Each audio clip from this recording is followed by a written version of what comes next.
فين وانا جاي منين، شوف انت رحت فين وانا رحت فين.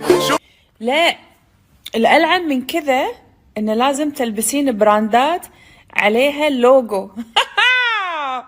لا إله إلا الله، هذا أكثر عذاب بالنسبة لي. أقسم برب العزة والسماوات أكثر شيء أكرهه في نفسي لما ألبس براند عليه اللوجو، يعني اسم البراند، مثلا لوي فيتون عليه LV، فندي، ما أدري.